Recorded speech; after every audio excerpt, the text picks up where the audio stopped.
Mari Bapak Ibu yang dikasihi oleh Tuhan, kita berdoa.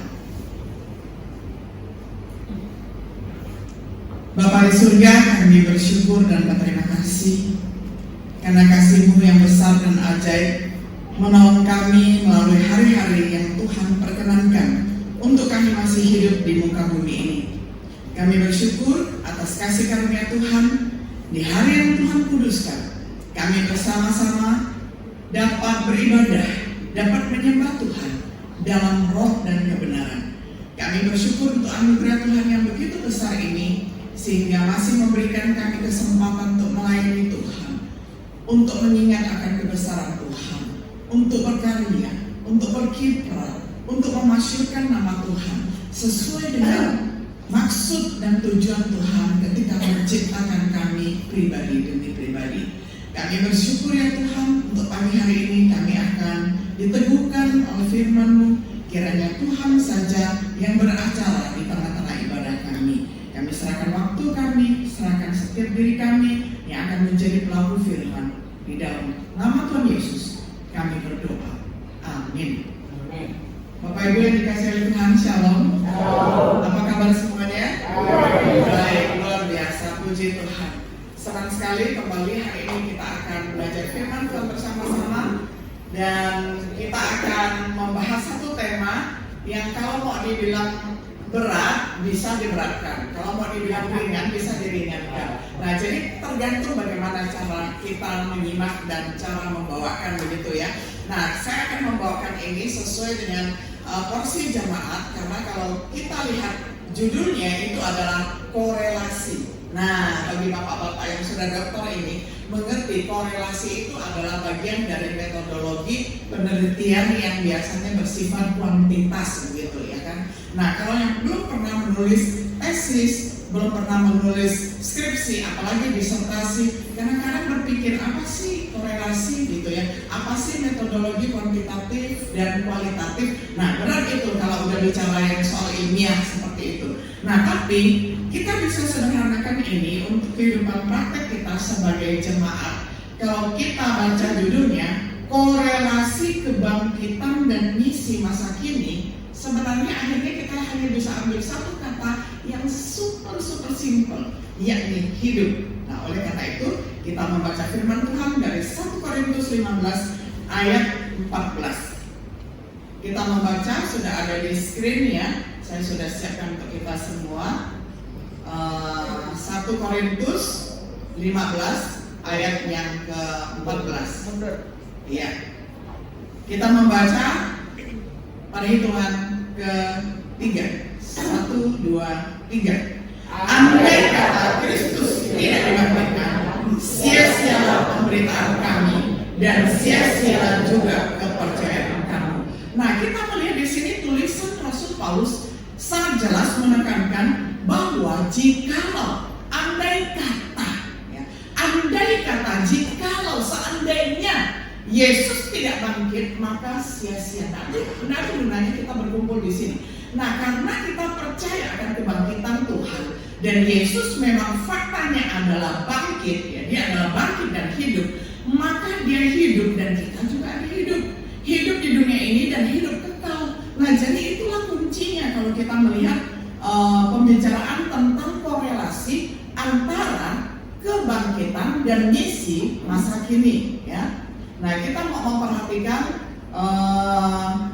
melihat sedikit istilah ini yang sudah disederhanakan untuk kita semuanya.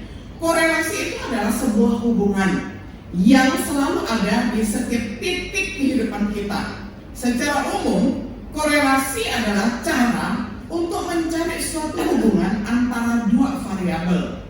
Nah, pelan-pelan sudah saya ya.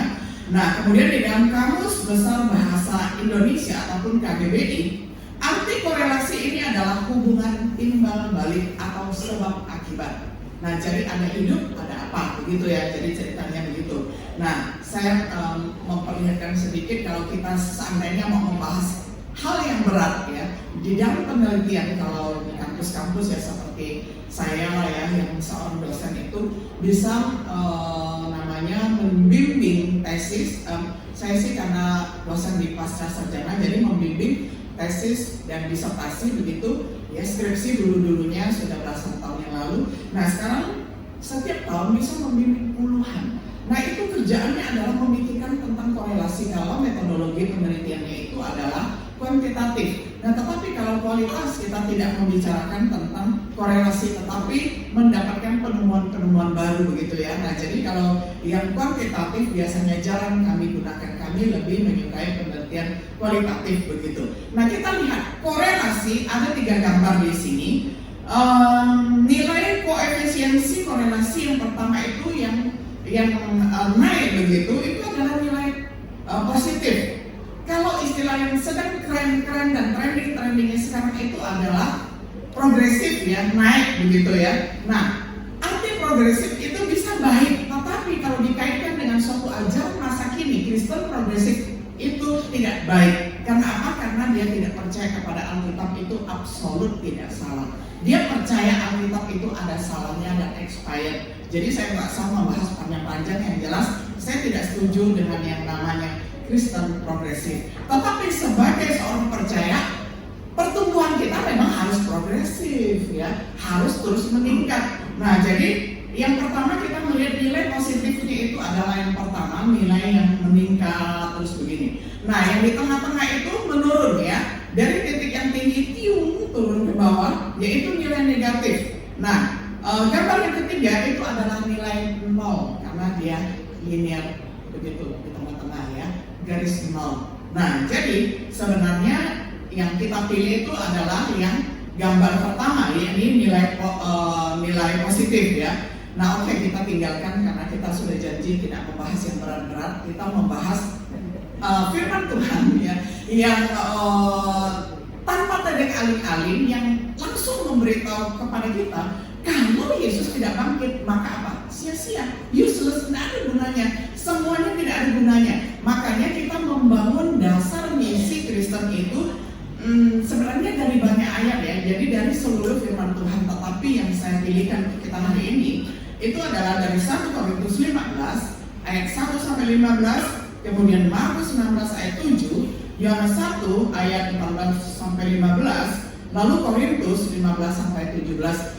Nanti bisa dibaca sendiri. Nah, tetapi yang sudah kita baca itu sudah sangat penting sekali. Nah, pertama-tama kita mau melihat yang dasar misi Kristen. Nilai yang pertama itu adalah kebangkitan Yesus Kristus Tuhan kita itu sebagai dasar keselamatan manusia. Nah, seandainya kalau Yesus tidak bangkit, habis ya, karena Yesus sama seperti tokoh agama yang ada di seluruh dunia. Lahir, hidup, mati, udah selesai, habis ya.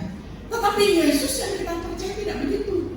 Yesus yang kita percaya itu adalah dasar keselamatan kita karena hidupnya itu dipersembahkan sebagai korban yang hidup ya, jalan keselamatan bagi kita. Karena kalau tokoh agama yang lain ya mengatakan bahwa jalan keselamatan A, B, C, D, kesana kemari, ritualnya begini, begono begitu ya. Tapi Yesus hanya mengatakan, aku adalah jalan, kebenaran, dan hidup. Nah, hidup itulah yang akan kita tekankan, bahwa dasar kekristenan, nilai misinya diletakkan di atas dasar hidup di dunia ini sekarang, karena kita sudah mengalami keselamatan dan hidup yang kekal ya, bersama Yesus selama-lamanya.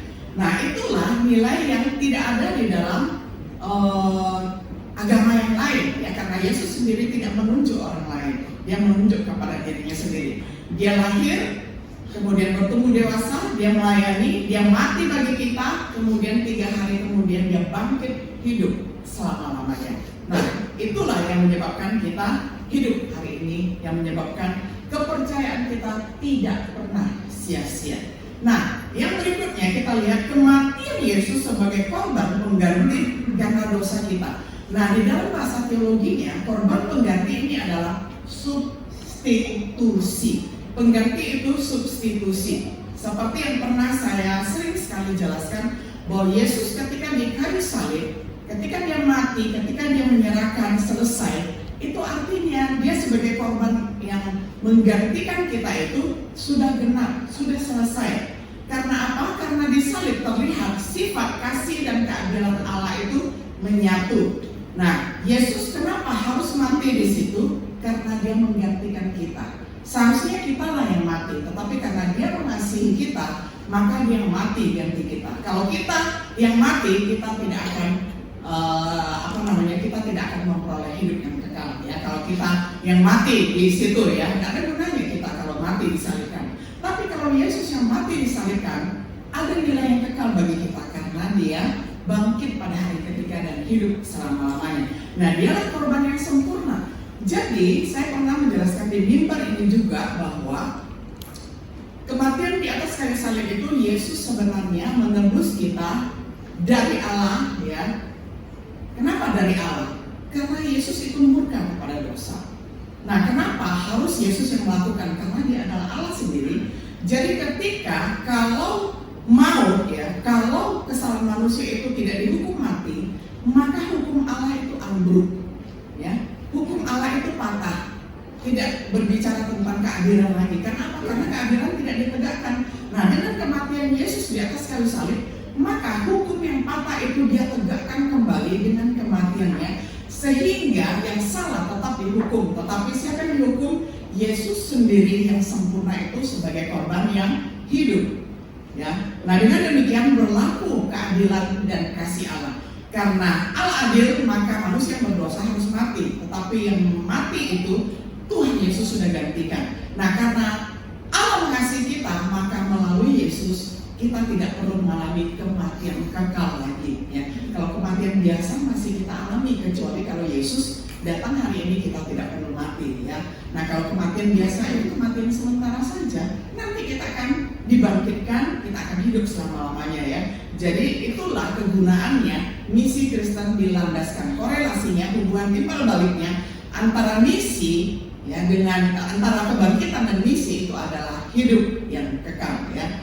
Nah, lalu kita melihat landasan yang berikutnya adalah kebangkitan Yesus sebagai bukti kuasanya untuk mengatasi kematian jasmani. Nah, jadi karena Yesus adalah manusia yang sempurna, dia sangat sejati di dalam hidupnya, dia tidak ada dosa sama sekali, maka kematiannya itu tidak bisa menahan dia lama-lama. Ya, hanya 3 hari saja, ya setelah menyelesaikan karya penebusannya di kayu salib, dia bangkit menandakan dia menang, menandakan dia mengatasi kuasa kematian. Kalau manusia biasa tidak bisa, hanya manusia yang sempurna seperti Yesus ini bisa mengatasi ya kematian ya, karena sangat maut tidak bisa menggigit dia ya. Jadi hanya mati 3 hari untuk menebus kita, setelah itu dia hidup kembali ya. Jadi tidak ada sengat maut lagi yang bisa menakut-nakuti orang percaya, karena kita yang percaya di dalam Kristus ada kebangkitan seperti dia juga ya, kebangkitan di antara orang yang mati. Kita akan memiliki hidup yang sama seperti Yesus. Nah, yang berikutnya lagi landasan teorinya, kebangkitan Yesus sebagai jaminan bagi para pengikutnya akan kuasa. Jadi Yesus menjanjikan kita akan memiliki kuasa ketika kita hidup di dalam keselamatan ini. Dia berikan kepada kita gunanya untuk apa? Untuk melayani. Ya, gunanya untuk berguna di dalam masyarakat, di dalam dunia ini ya. Di dunia ini banyak sekali konspirasinya ya, kalau kita lihat ya. Penduduk di muka bumi ini sudah 7 miliar lebih, mencapai hampir 8. Makanya kalau kita membaca tentang elit global, jadi di dunia ini ada elit global ya, orang-orang yang berkuasa, yang punya kekayaan yang luar biasa. Dia bisa menciptakan segala sesuatu ya untuk memusnahkan manusia, karena katanya harusnya bumi ini idealnya nggak boleh lebih daripada 1 juta orang yang hidup, 500 juta saja katanya. Makanya berbagai upaya dilakukan untuk mematikan manusia yang 7,5 miliar itu. Bayangkan gitu ya, bayangkan itu jahatnya orang-orang yang di luar Tuhan. Ya, kalau kita mengikuti berita-berita, banyak sekali konspirasi yang dilakukan oleh elit global untuk mematikan manusia melalui bermacam-macam penyakit ya, bahkan nyamuk ya bisa disebarkan, bahkan penyakit bisa diciptakan supaya vaksin laku dan segala macam ya. Saya bukannya nggak percaya tentang beberapa tahun yang lalu tentang penyakit itu ya, saya bukan berarti berarti tidak percaya, saya juga kena begitu ya. Itu artinya apa? Bisa juga sebagai suatu ciptaan yang disengaja memang untuk mematikan populasi yang ada di dunia ini ya. Karena apa? Menurut mereka idealnya bumi ini hanya berisi kurang dari 1 miliar orang. Sedangkan sekarang penduduk di muka bumi ini 7 lebih mencapai hampir 8 miliar. Nah itulah ya, kalau kehidupan konsep yang di luar Kristus. Nah kita yang ada di dalam Kristus ini harus memenuhi bumi justru ya. Karena itu perintah Tuhan, memenuhi bumi ini untuk apa? Memasyurkan namanya, memuliakan namanya. Itulah mandat agung, itulah amanat agung, mandat ilahi untuk memasyurkan nama Tuhan. Masalah kematian, masalah padat penduduk, Tuhan memberikan manusia hikmah untuk dapat mengatasi semuanya itu. Jadi hidup itu penting sekali, makanya etika kekristenan menentang yang namanya aborsi.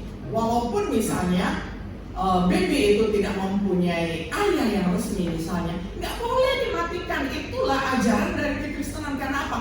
Allah yang memberikan hidup itu ya. Jadi baby tidak boleh dimatikan, apalagi di dalam kandungan mamanya misalnya. Nah jadi Allah sangat menghargai hidup ya, karena Dia memberikan hidup itu kepada manusia. Nah hal yang sekarang berbicara tentang praktis ya, supaya tidak bicara teori terus, saya mau sharing sekarang ya. Ya karena terlalu dingin saya agak gemetar di sini ya, jadi saya agak kuat ya, dingin sekali. Saya mau bicara tentang sharing life ya. Sharing life ini adalah moto dari dari kampus kami. Lihatlah logo kampus kami ya, sharing life. Jadi saya akan mundur saja supaya tidak terlalu kena dulu. Sharing life ini kalau kita terjemahkan dengan santai ataupun diterjemahkan dengan baik itu adalah hidup berbagi untuk berbagi hidup. Hidup berbagi, oke. Berbagi hidup, oke. Ya. Jadi hidup yang dibagikan. Itulah moto kami. Makanya kenapa kalau Bapak Ibu sempat memperhatikan dosen-dosen yang ada di Jeffrey itu, dosen tetap ya terutama ya, mereka itu mengabdi sampai Tuhan memanggil. Ya. Tuhan ya, sampai Tuhan memanggil, sampai paripurna maksudnya ya hidupnya. Paripurna artinya sampai genap usia, Tuhan panggil baru selesai dia.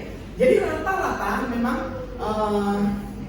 karena hidup di dalam sharing life, kampus kami ini betul-betul ingin membagikan hidup.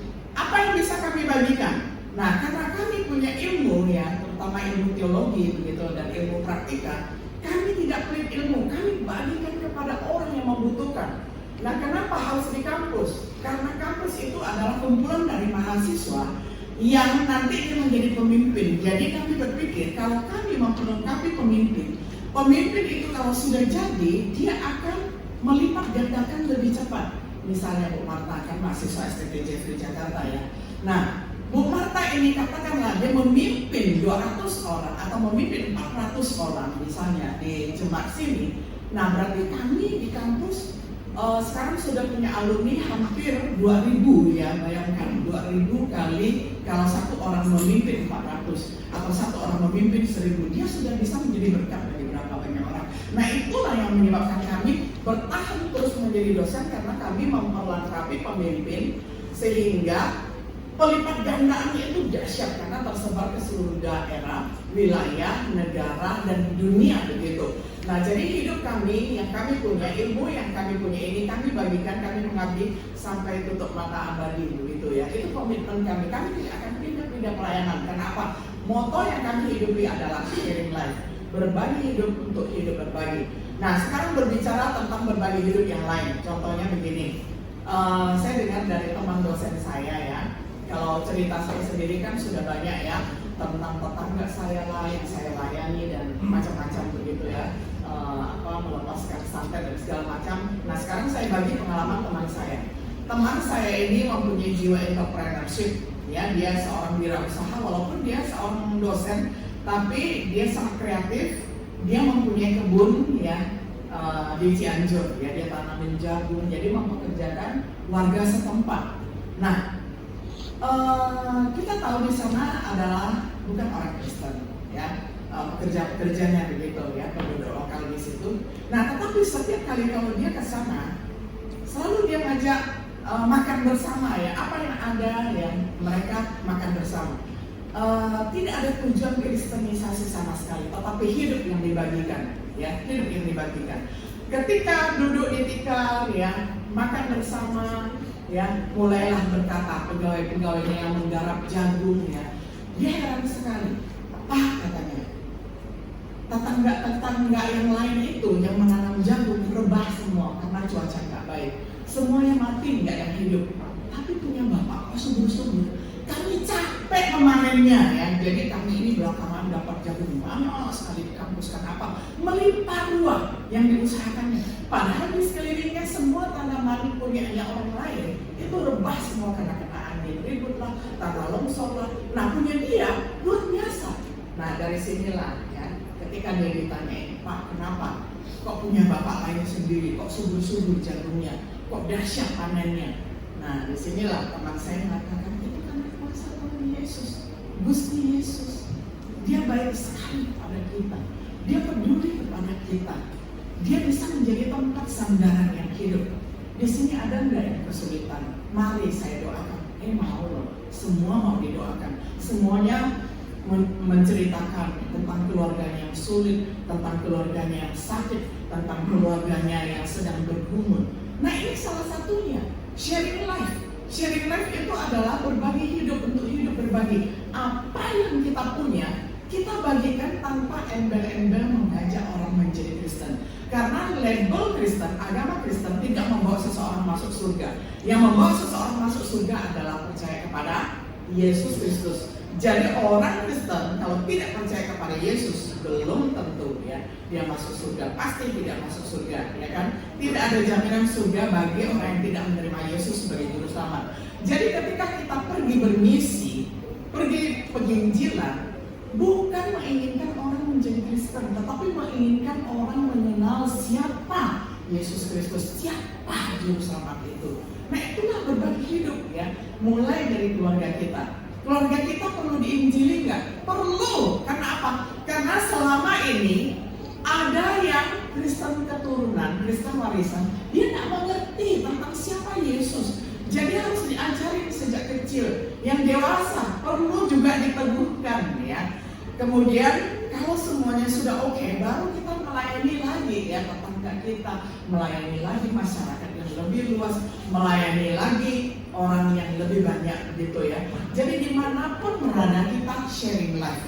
Kita nggak membawa label, oh saya penginjil, oh saya hamba Tuhan, oh saya pendeta, oh saya dosen. Tidak ya, tetapi hidup berbagi ya. Jadi kalau saya ditanya, Ibu Ayah hidup apa yang sudah saya bagikan? Saya ini adalah orang yang tidak pelit ilmu dan tidak pelit segala sesuatu. Jadi kalau orang lain membutuhkan, saya pasti ya beri apa yang saya mampu ya, terutama ilmu. Kalau ada orang yang pelit sekali ya, kalau dia mempunyai ilmu katakanlah 1000 kalau jumlahnya, dia bagi paling 200 gitu. Kalau saya ada 1000 ya ilmu, mungkin yang saya bagi itu kalau bisa ya 1000 juga. Kalau bisa dapat lebih banyak silakan gitu loh ya. Saya bagikan semua. Makanya mahasiswa itu sering sekali berkata begini, Ibu itu adalah dosen yang paling murah hati. Saya bilang itu karena saya sudah dapat hidup ya. Kita semuanya ini dapat hidup yang kekal ya. Apa yang perlu kita tahankan di dunia ini? Karena ketika kita pergi nanti ya, kita hanya membawa 1 kali 2 ya. Ya itu peti yang menutupi kita ya. Kenapa? Karena itu kematian sementara ya kan. Nah, tetapi setelah itu kita dihidupkan kembali, itu yang paling berharga ya. Hidup kekal itu yang paling berharga. Jadi apa yang ada di dunia ini semua titipan, semua sementara. Nah inilah sharing life ya. Apa yang kita punya, mari kita bagikan supaya orang lain mengenal Yesus ya, mengenal Injil. Nah yang berikutnya, sharing skill ya. Nah tentu sebagai orang yang terpelajar, sebagai orang yang punya sesuatu, kita bisa bekerja, artinya kita punya skill. Di sini ada bapak-bapak dokter ya, itu artinya ilmuwan semua. Nah, jadi apa skill mereka ya? Mereka bisa share ya, skill kepemimpinan. Nah, makanya ada yang jadi pembina lansia ya di sini kan. Ada yang menjadi advokat, pengacara, mendirikan badan hukum ya, Asian Turi. Jadi setiap kali kalau datang ke sini, saya sempat mendengar sertifikat ya, oh itu artinya ada kaitannya dengan notaris, ada kaitannya dengan hukum begitu ya. Wah, itu namanya hidup yang dibagikan, skill yang dibagikan ya.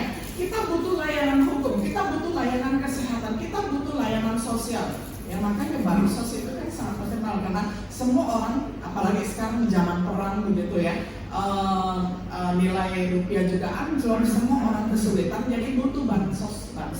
Tetapi bukan dengan tujuan untuk menggelembungkan sesuatu, bukan ya. Kita udah lewat, nggak membicarakan itu lagi, sudah move on ya. Tetapi bansos itu, bantuan sosial sangat diperlukan bagi banyak orang ya. Nah jadi kita melihat skill apa yang kita punya, share-kanlah itu, bagikanlah itu. Orang yang bisa menjahit, ngajarlah orang lain menjahit. Orang yang bisa menggunting rambut, ya ajarkanlah orang lain untuk menggunting rambut. Orang yang bisa skill berbahasa, ya yang mau belajar bahasa Mandarin boleh belajar sama saya. Yunani boleh ya, Ibrani boleh ya. Nah kalau yang Inggris di sini banyak yang pakar. Nah saudara, apa yang kita punya, itulah yang kita bagikan supaya apa tujuannya? Orang lain melihat hidup kita ada Kristus dan akhirnya mereka mengenal Kristus melalui hidup kita tanpa kita harus ngomong, kamu harus jadi Kristen ya. Tidak begitu kali ya, tidak begitu caranya. Yesus sendiri datang ke dunia tidak pernah mengatakan, kamu jadi Kristen, kamu jadi Kristen. Tidak ada satu patah kata itu keluar. Yang Yesus jalani adalah dia melayani, dia mengobati, dia memberi makan. Dengan demikian orang lain mengenal, dia Mesias yang sejati. Mesias yang sejati ternyata rendah hati seperti itu. Nah itulah sharing skill, itulah sharing life, sharing kehidupan kita. So simple ya, sangat simple sekali bukan ya. Jadi kita bisa mensimpulkan hal yang berat ya kan. Korelasi antara misi dan antara kebangkitan dan misi itu adalah hidup. Ya kan, karena dasar misi itu adalah kebangkitan. Karena artinya bangkit tidak lagi mati kan, artinya hidup kan. Yesus adalah Allah yang hidup, manusia yang hidup karena dia adalah Allah sejati dan manusia sejati. Nah, dengan modal kehidupan sejatinya, dengan modal hidup kekalnya itu, maka kita yang dapat hidup kekal di dalam Yesus, kita dapat sharing life, membagikan hidup kita, membagikan skill kita, sehingga banyak orang mengenal Yesus melalui pelayanan kita. Nah itulah inti dari perenungan kita pada pagi hari ini. Nah sekarang pertanyaannya bagi kita, apa yang kita sharingkan di dalam hidup kita? Itulah proyek seumur hidup kita. Yang menarik silakan menarik di itu kan di gereja. Yang bisa menyanyi silakan menjadi WL. Nah itulah sharing life. Yang bisa main musik, tingkatkan, komprehensifkan. Ya, yang bisa mengajar silakan. Tidak ada seorang pun yang tidak berguna karena kita semua sudah diberi kehidupan yang kekal. Jadi semuanya harus apa? Melakukan korelasi, hubungan timbal balik yang sehat. Kalau kita menerima terus itu tidak sehat. Kita harus memberi. Kenapa Yesus mengatakan memberi lebih berbahagia daripada menerima? Karena kalau filsafat orang Timur ya, orang Tionghoa, memberi itu tangannya itu dari atas menghadap ke bawah. Ini saya beri remote ini ya, yang menerima ini tangannya dari atas dari bawah ke atas menerima. Nah makanya kata Yesus lebih berbahagia memberi daripada menerima ya. Lihat hadap tangannya itu beda gitu. Memang sih di saat kita menerima sesuatu kok kayaknya bahagia gitu ya. Tapi yang memberi itu lebih berbahagia. Makanya saya suka memberi ya. Karena apa? Karena ajaran Yesus ini dalam sekali. Kalau kita mau mengupas tentang ajaran yang sungsang, wah banyak lain waktu lah ya kita membicarakan tentang ajaran yang sungsang itu. Karena sistem nilai yang Yesus ajarkan itu berbanding terbalik dengan yang ada di dunia ini. Nah jadi karena kita punya hidup, berilah hidup itu dan orang lain menerima hidup yang kekal karena mengenal Yesus ya. Jadi lebih berbahagia yang memberi daripada yang menerima. Kiranya Tuhan Yesus memberkati kita semuanya. Mari kita berdoa sekali lagi. Bapa di surga, kami bersyukur dan berterima kasih karena Tuhan baik sekali kepada kami. Dan kami kalau saat ini masih hidup di dunia ini karena kami hidup di dalam keselamatan Kristus. Jadi hidup kami berbahagia, hidup kami fulfillment, hidup kami penuh dengan kesejahteraan, hidup kami penuh dengan kasih setia Tuhan, sehingga kami dapat men-sharingkan hidup kami dimanapun kami berada. Kami dapat men-sharingkan skill, ilmu, apapun kemampuan yang ada pada kami berikan. sehingga korelasi antara kebangkitan dan misi itu adalah ada hidup di dalam Kristus. Makanya hidup Kristus yang kami bagikan di dalam hidup kami. Terima kasih ya Tuhan atas pengajaran-Mu pada pagi hari ini. Kiranya Tuhan memeteraikan itu di dalam hidup kami sehingga kami tidak melupakannya. Kami lakoni sepanjang hidup kami sebagai pribadi-pribadi yang siap untuk menjadi pewarta Kristus yang dapat memberikan hidup kekal itu. Terima kasih ya Tuhan, terpujilah nama-Mu. Dalam nama Tuhan Yesus kami berdoa dan bersyukur. Amin.